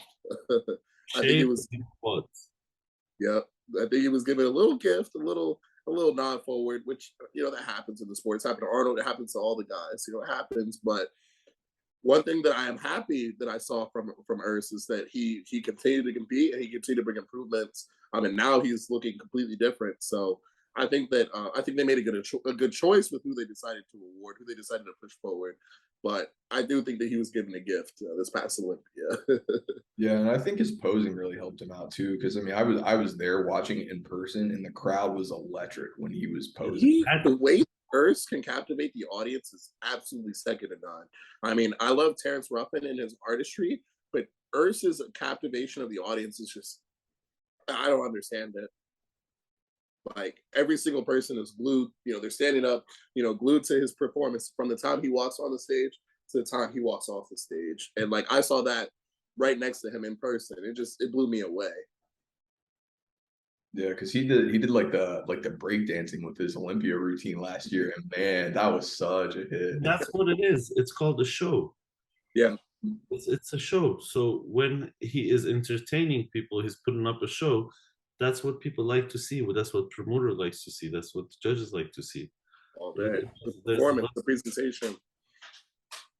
When I saw Urs compete in Boston, at that moment right there, I said that until I get my presentation half as good as his, I don't deserve a first. I don't deserve a first call out. I don't deserve to be in the mix, because the way that he was able to, he controlled the audience. Plain and simple. He controlled the audience. He controlled the judges. He controlled the whole show.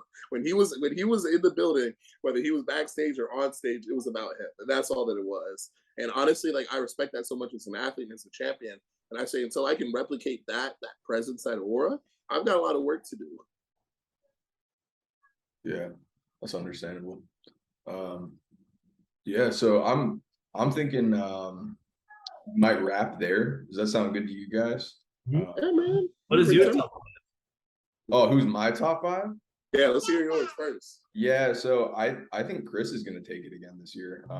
I think it's very hard to knock him off, simply because Jared, you were talking about it while Zanyar just a step away, but like working with Hani is just money with everybody. He does not miss as a coach. He has you locked in.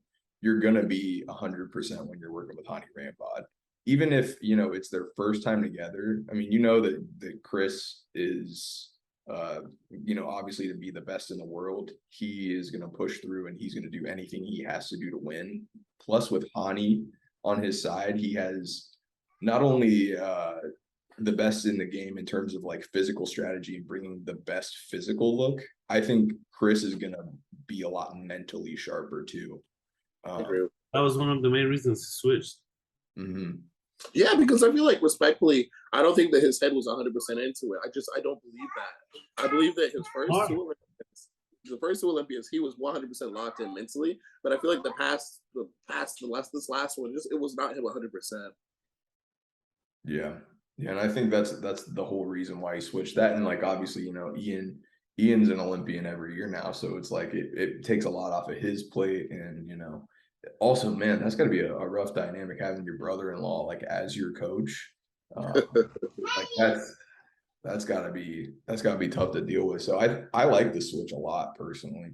I'm happy from like on a more personal level too. It's like he can be friends with his bro. Yeah. Friends, it's not about business anymore. Yeah. So I like Chris to win. I'm really intrigued to see the battle between Ruff and Urs, because I know Urs has improved so much and Ruff has too. So it's like you have the two best posers in the world going head to head, and I'm so excited for that. Here's one thing that is interesting to me with the whole Ramon dynamic. I love Ramon's physique. Is he gonna beat any of those guys? I personally don't think he's gonna beat Urs or Ruff, but like just his look, I love big arms, man. Like it's crazy. That's the thing. I think that's one thing that a lot of people don't talk about with Classic is big arms is inherently one of the most classic properties. Like obviously, like having the waspy waist and the great ratio with like lat to waist. But I think big arms, along with like a big quad sweep and just huge lats and a small waist, I think that's like the complete Classic look. And I just love the way Ramon looks. So I got him 5th. Ramon were to like tweak his posing a bit, he could sneak past Urs. I do believe that. I think It's his back needs to come so up. close that it depends on the day. It depends on Yeah. the day. It depends on the moment. It's so close that it depends on the day and the moment. It's I think interesting. Not in that Right. vision. Ruff is like proven himself. Like he is, no matter what, he's there. But between Urs and Ramon, I feel like it depends on the day. It depends on the moment. It depends on what's yeah. going on. I do have to agree with that. And honestly, it's interesting you say that about the back with Ramon. I feel like Ramon and Urs they have the same problem. You know, both of their backs were underdeveloped the past few times we've seen them. In regards to the rest of their physique. Now, I'm not saying their backs suck. Their backs are incredible, but Right. they're just underdeveloped in regards to the rest of their physique. But what I've seen from Urs is that his back came up significantly since the last time we've seen him on stage. So that's what I personally wanted to see from him. I'm happy to see that. Who was your fifth person? So that's what I'm saying. It's hard, man. Because God, I love Breon, but like I can see things like his quads just look smaller to me. And I do think there are other guys who like Fabian. I really like Fabian, man. Like he's got to be in contention for that fourth, maybe even the fourth spot. Like him and Ramon might be a battle in my opinion.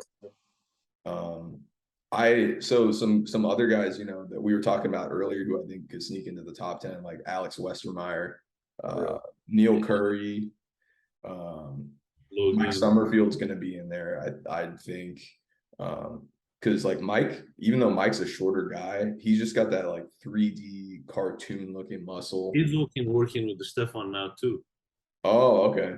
And his problem was always conditioning, and with Stefan, you know he's going to be good. I like Mike's physique, man, but what can we tell the difference between the Photoshop and the real stuff that he posts? Man, come on. I saw Goop's thing too, man. I know Goop did a thing on Mike photoshopping. Goop's been coming crazy with that stuff, keeping me entertained. That's the only problem I have with Mike, man. I don't got no problems against him, but come on, man, you can't be photoshopping your images, man. As a pro, as an Olympian, come on. No, I feel it, bro. I'm with you on that one. I think it's just I don't know. It might be an issue of like body dysmorphia or something, man. Like it's probably just that, honestly, a psychological. Respect to that, yeah. Respect to that. Yeah, but those are the guys I'm looking out for. I might be missing some people, but man, I'm super excited for a lot of guys who are doing their first Olympia too. Like Marcus, who just won this week. Jeff. Lamar. I'm excited to see how Lamar. Yeah, I really like Lamar's shape, man. Lamar just, it was just a matter of time. It seemed like, because I saw him in years past, and I was like, this dude just his lats just deep, man. Yeah, lats are crazy. Who are you guys talking about? Lamar Shaw. Lamar, yeah. Yeah. I had the honor to compete against him 3 times this year. He smoked me 3 times. So. What'd you say, Zanyar? What is his IG? It's probably just here. Let me look it up. It's I think it's Mr. Shaw. Let me see if I find it. Oh, it's Mr. Shaw _ IFBB Pro. Yeah. He's one of those guys where I feel like he puts 1 or 2 things together, and he's gonna be in the mix with a lot of those top guys. Yeah. I've always been a big fan of him too. But yeah, guys like Marcus, I'm really stoked to see Jeff at the Olympia too. I was like, I picked Jeff to be in the mix for Savannah, and like when I was looking at pictures, like him standing next to Blake, who won the show, I was like, I mean, Jeff looks pretty damn good, like even for them. Yeah, Jeff, muscle, hardness, conditioning, Jeff has it all. He's got the craziest conditioning. Definitely. Yeah. Between him and Michael DeBoule, those guys got. Oh my God, Michael DeBoule, his conditioning's crazy. Like, matter of fact, we miss him. He's gonna be in the top 10. He will be in the top 10. I don't think he can hang as well as shape with other guys. Yeah, I'm with Zanyar on this one. His conditioning is so good, but like the thing is, I think shape is what differentiates. If you put him next to someone like Urs, is gonna eat him alive. Or if you put him get exposed. Ramon or Fabian or like these guys, they're not playing around. Yeah, I'm excited for where he's at on his weight cap. That's where I'm really curious. Oh yeah, that's a good point too. Because if he has weight to gain, then he could fix that. He could fix a lot of problems with his shape. But I agree, he definitely has one of the weaker shapes. But that conditioning, I don't know what it is, man. But to win 2 European shows back to back, like you're talking about, the competition. It's like European. I agree. Okay, so I'm gonna say it like this. I agree that European shows are harder than American shows, but I do believe that there's more quality talent in the United States. I do believe that. He won Dubai today too. Yeah, Mhm. you sure did. Yeah. To be able to win those 2 shows, the Arnold and the Dubai show, in He my probably mind, has that won more puts you in the prize top. money than Olympia right now. What's that? With these 3 shows, he has won more prize money than winning Olympia probably. Yeah, man. Probably. Yeah, today, $10,000 is Dubai, I think. Dubai's 10,000. 10K, Arnold UK had quite a bit, and like 20. so he's had a good year. I call him a businessman. Yeah. Yeah, I do know he's actually like a little bit high above his weight cap. He has to really bring it down because he works with Patrick Tor, and like obviously, guys who work with Patrick always show up really, in shape. But like Michael, I know he's had, he's had to suck down to make weight a lot, and he's bone dry, obviously. Like I just remember seeing, videos of him posing like a few weeks out, and he like passes out. Like I think I saw that last year. He like goes to hit a back double and he just falls over. Just falls. Yeah, I saw that video. It's like wild, man. But yeah, those are some of the guys I'm looking out for. But I'm stoked even for these last few shows, man. There's a lot of guys who I really like who are jumping into some of these later shows like I think Ovia is going to do Texas State. Yeah.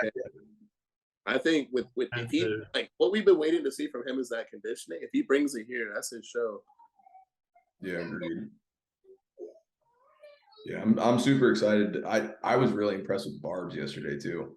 Me too, man. The improvements that he made. And that was the worst thing ever. I hope that never ever happens to anyone. Anthony won the show yesterday. You sure did. When I was on the side, I saw when judges were talking, and Anthony was peaked. Like usually they say you will never peak 100%. Anthony was peaked 100% yesterday. When they turned to the back, because I was on the sideline and I was looking, the judges talked and they were like, "All right, let's switch him to the middle." They switched him, and then again I saw them talking. He had the show. So then for finals, when I got done and they were doing the last confirmation round, I was like, I was gonna go sit down and watch the show. I was gonna see like, what's going on. I was sitting down and I was like, well, this kid wasn't in the top 4. There was someone else is missing here. Yeah. Like, where is he? And then I was like, oh my God, it's Anthony. Like, where's Anthony? So I started looking on the stage and I saw he's not there. And I was like, he was not with us either. So I messaged him on Instagram. I messaged his coach. I messaged his girlfriend. I was like, what is going on? Where's like, he at? Yeah. Where are you? And then by the time show was done and I was just drinking water to rehydrate, I just bought water. He messaged me. He was like, I'm almost there. Is the show done? I was like, bro, yeah, it's done. And then he said they had some problems with the car. It was a rental. They couldn't leave it in the middle of the road. So, but I don't know. I feel for it. I was heartbroken for him, man. I mean, him and we were talking the day before, like me and Bars, we randomly talk all the time, like let's say at least a few times a month, and him and I were talking. He was like, I'm really excited about my look. He's sending me pictures and shots. I'm like, holy fuck, bro! Like you're all the way, you're at 100%. So excited for him. And then I see you get the first call outs. I'm checking. I'm on Instagram. And I'm seeing you get first call out center stage. I'm freaking. I'm excited for him. 3 hours passed. I start looking at the pictures, posting and everything, and I see, the top 4, and everything with Bodybuilders Without Borders that he posted. I was like, yo, where's my guy? Where's my guy? The first thing I messaged him, I don't even say, where were you or anything. I'm just like, hey, bro, like if you want to talk, hit me up. Let me know what's going on. And he messages me, and he's like, dude, I pulled up right after the finals and everything. I was like, oh my God. Like I was heartbroken, bro. I was sad. Like that whole day, I was like, bro, nobody talked to me. Like I was feeling it for him because it's just, I can't imagine. I would be trying to put my shoes. especially if I was first place. Yeah, I try to put myself in those shoes. That's the same way I'd be. I don't know how it'd be, man. Yeah, Oof. I fell for him, man. But he's, I mean, if he's you know doing another show, he's gonna be right there. He knows what works. Him and Sebastian got it. They pulled it. They pulled it off, man. Yeah. But yeah, those are just some guys that I'm looking out for, man. I'm super stoked for the rest of this year and the O and everything. It's, man, this is like this is the gift that keeps on giving this season. It's like we got all these guys qualified. There's these close shows every week, man. It's like I'm gonna say it like this though. Whatever, as exciting as it is right now, this time next year we're gonna be even more blown away with how crazy things are gonna happen. Like the sport is on a rocket path trajectory. Yeah, agreed, man. Classic, like I say, classic is the future. I say that all the time. Well, guys, should we wrap it up? Yeah. Oh, I think Jared. I think Jared might have wrapped there. But yeah, you want to go ahead and just like plug your sponsors and stuff? Yeah, guys, if you want, you can follow me on Instagram. My Instagram is zanyar.g, or YouTube, same thing. TikTok, same thing. And yeah, we're just gonna keep going, see how it goes, and hopefully we'll do more of these podcasts for you guys. Yeah, man, it was great having you on. I really enjoyed the conversation. Lots of good topics and stuff, man. We're definitely gonna have to do it again. For sure. Thank you so much. See you, brother. Lord.